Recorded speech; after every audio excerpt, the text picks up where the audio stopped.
Dans cette vidéo, je vais te partager une technique que j'utilise en hypnose pour créer du lien avec les gens. Alors c'est un truc que tu vas pouvoir réutiliser quand tu vas être dans des rencontres au quotidien. C'est une technique qui permet à la fois donc de créer du lien et de se connecter aux gens.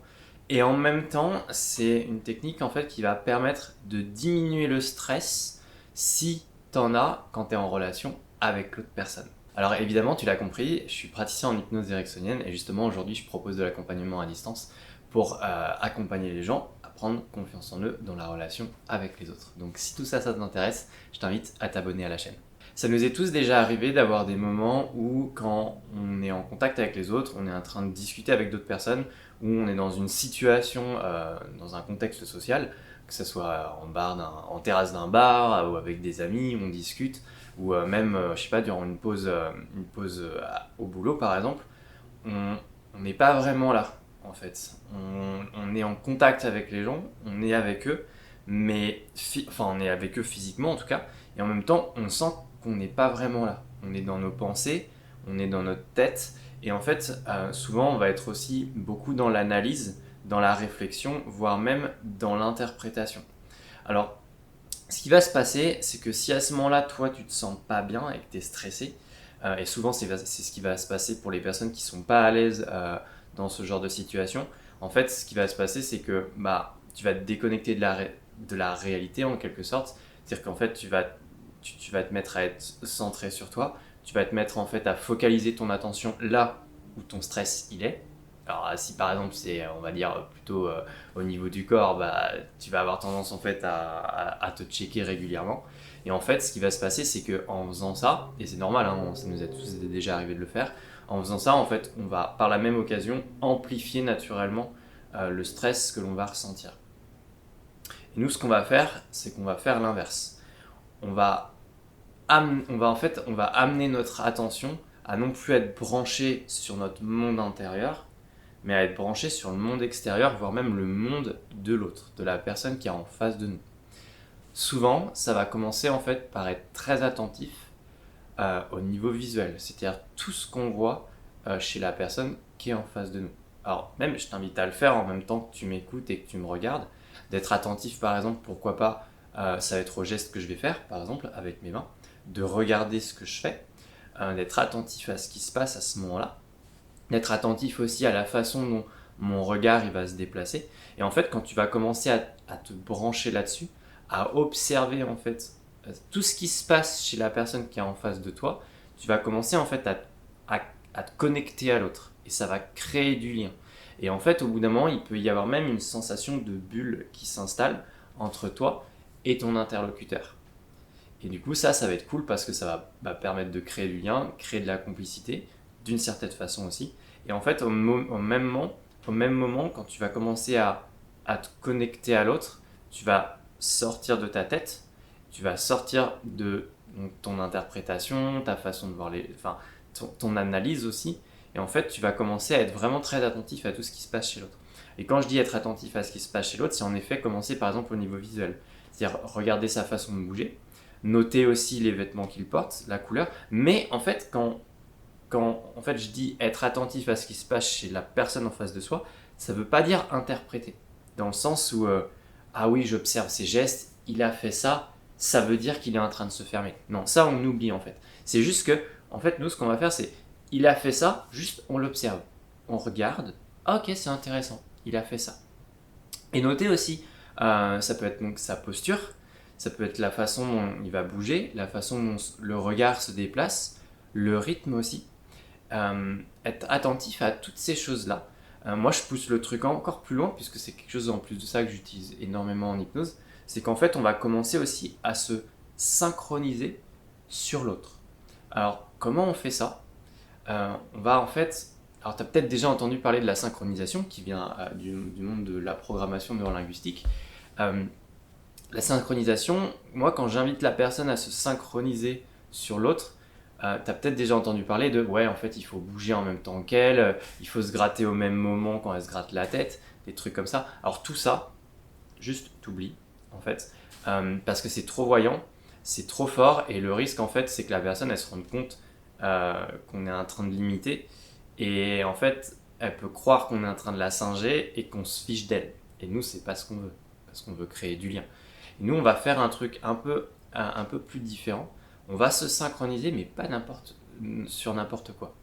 On va se synchroniser sur le rythme respiratoire de la personne. Et là, tu vas peut-être me dire, ah ouais, on peut faire ça.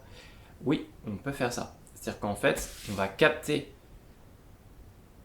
la respiration de l'autre. On va se mettre à respirer avec elle. Et du coup, en fait, ça va forcer notre attention à être branchée sur elle et donc à être détournée de ce que nous, on peut ressentir. Et donc, si à ce moment-là, on est stressé et qu'on n'est pas bien, ça va avoir comme effet de divertir notre conscience et du coup, de moins porter attention à notre stress et en fait, celui-là, il va naturellement diminuer. Donc, c'est multiple. Ça permet à la fois de diminuer le stress et en même temps de se connecter, de créer du lien et d'être en contact avec l'autre. Alors tu vas pouvoir être attentif en fait au niveau visuel, à la gestuelle, à la posture physique, aux vêtements que la personne elle porte, au regard qu'elle balade. Moi je fais un truc encore un peu plus poussé, c'est que j'observe le rythme cardiaque au niveau du cou. Alors j'arrive pas forcément tout le temps à le choper, mais parfois j'y arrive. C'est des choses que je vais regarder en fait. Et alors pas tout le temps, hein, je te le dis clairement, pas tout le temps.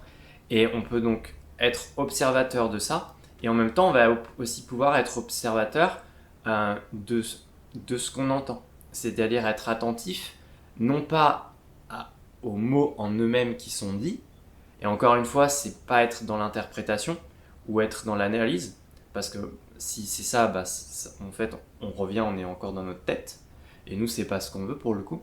Nous, en fait, on veut se brancher à l'autre, donc être dans l'écoute. On va plus écouter en fin de compte les mots en eux-mêmes, mais on va se mettre à écouter en fait le non-verbal, c'est-à-dire la vibration de la voix. Et tu vas te rendre compte que dans la vibration de la voix, il y a beaucoup d'émotions qui transparaissent quand tu es en train de parler avec quelqu'un, et qu'en fait c'est très fort souvent, et que ça c'est un truc que la personne ne peut pas cacher. Donc on va pouvoir entendre aussi, donc on va pouvoir porter notre attention en fait sur les vibrations de la voix, le rythme aussi de la voix, et on va pouvoir porter toute notre attention là-dessus en fait. On peut aussi porter notre attention au niveau visuel, pourquoi pas, sur la teinte de la peau au niveau du visage. Si la personne elle est si la personne tu sens qu'elle change d'état, sa couleur de peau elle peut être amenée à changer, à rougir davantage par exemple. C'est des choses qui peuvent arriver. Donc ça, pour le coup, on va commencer en fait à se brancher sur l'autre et à rejoindre l'autre. Et en fait, à partir de là, pour créer une discussion et une conversation qui va être fluide et facile à faire, tout ce qu'on va avoir besoin de faire, c'est de poser des questions sur ce que l'autre est en train de raconter. Et en étant curieux, tout simplement. Moi, je me souviens au début, quand j'ai commencé à découvrir ce mécanisme-là, j'étais à la fac, c'était en 2015, et en fait, je l'avais testé avec une étudiante que j'avais rencontrée, et en fait, je m'étais mis à être très attentif à tout ce qui se passait chez elle, pareil, en fait, à me brancher sur elle, en fait, avec le son de sa voix, sa gestuelle, son rythme. Je regardais en fait le regard, la façon dont elle regardait les choses autour d'elle, et en fait, au bout d'un moment, j'ai eu une sensation un peu bizarre. J'ai eu la sensation en fait de fondre et de disparaître, parce qu'en fait il y a une bulle qui se crée et tu commences en fait à vraiment être connecté à l'autre. Et là pour le coup c'est un outil pour créer du lien qui est super intéressant et qui est super fort. Et donc ça, on va pouvoir s'en servir pour rejoindre l'autre. Et à la fin de la discussion, la personne elle m'a envoyé un SMS. Elle m'a dit waouh, t'as une super écoute, c'est trop bien de discuter avec toi et tout. Elle m'avait dit que c'était trop bien de discuter avec moi, alors que j'avais quasiment en fait rien dit. J'avais juste posé des questions. Et la personne en fait, à partir de là, elle avait commencé à parler naturellement. En fait, c'est-à-dire qu'en fait, la personne elle va dire des choses, tu rebondis dessus, et en fait, tu es toujours en train d'observer ce qui se passe chez l'autre, et du coup, tu te laisses porter en fait, parce que la personne, elle dégage. Et en même temps, toi, si à ce moment-là, tu es un peu stressé, tu vas commencer en fait à oublier ton corps et à être moins attentif à ce qui se passe à l'intérieur de lui. Et donc ça va moins te gêner, d'une certaine façon. Voilà, en tout cas moi c'est quelque chose que je te recommande fortement d'utiliser, de tester. Et alors, donc on parle de synchronisation. Si tu veux aller encore plus loin, donc en programmation neurolinguistique ou en hypnose ericksonienne, on parle en fait du tri sur l'autre. C'est-à-dire qu'en fait, tu vas avoir donc ça, ce sont deux modes de fonctionnement de notre attention, de notre conscience.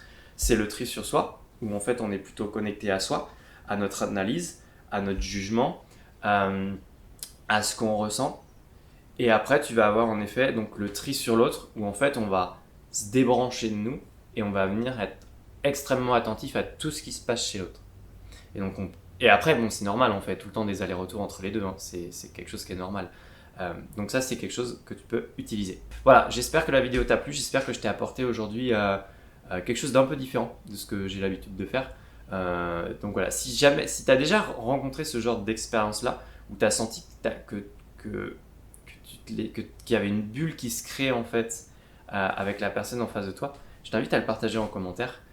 Puis voilà, en attendant, je t'invite à t'abonner à la chaîne si ce n'est pas déjà fait, et on se dit à la prochaine.